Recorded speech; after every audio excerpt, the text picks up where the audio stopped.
Did you know the Vikings were in America 500 years before Columbus? It's true.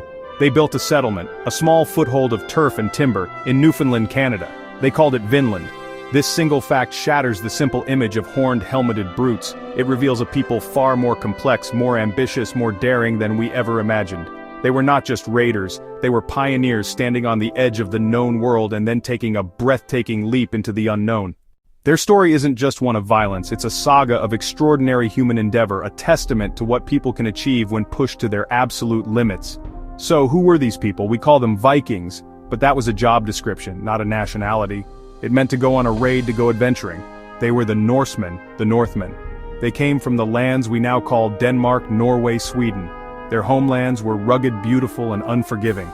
A coastline of jagged fjords, dark forest mountains that clawed at the sky.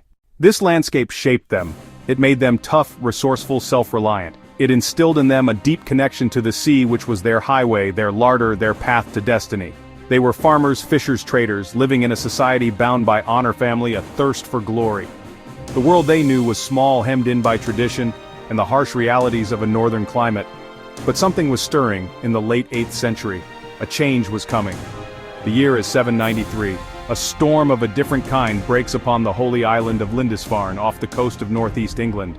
Monks, praying peacefully, look up to see the dragon prows of longships slicing through the waves. This was a shock to the system of medieval Europe, a brutal, terrifying awakening. The Vikings had arrived, and they did not come in peace. They plundered the monastery's treasures, its gold and silver, but they also stole its sense of security. This raid sent a tremor of fear through Christendom. It was the announcement that a new power had emerged from the north, a force that played by its own rules and feared nothing, not even the wrath of a Christian god. But to see the Vikings as mere pirates is to miss the bigger picture. Their raids were often just the first step. They were brilliant opportunists. They saw weakness and they exploited it. They saw wealth and they took it.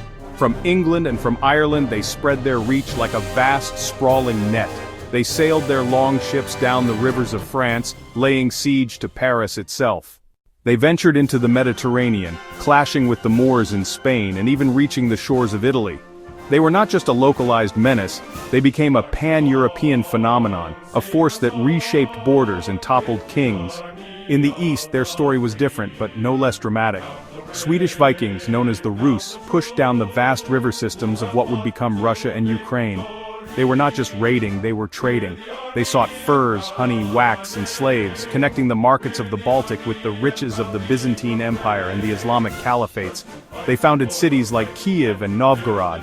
They even served as the elite bodyguard to the Byzantine emperor in Constantinople, the legendary Varangian Guard.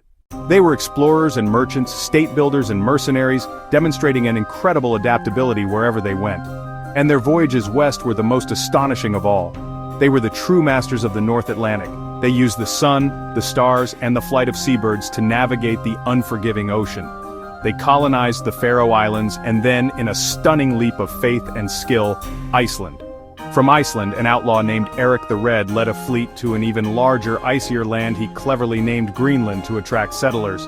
And it was from Greenland that his son, Leif Erikson, sailed even further west, guided by tales of a new land, and set foot in North America.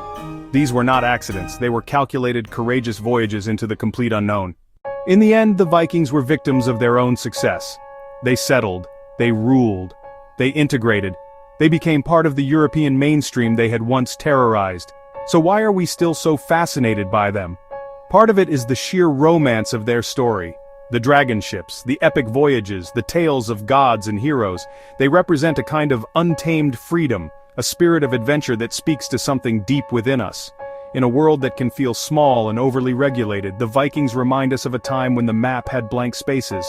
They are the ultimate adventurers, the rebels who broke the rules and redrew boundaries. Their age may be over, but their voyage is not. It continues in the stories we tell and the questions we ask. Every time we look to the stars, or across a wide ocean, their saga is not a closed book.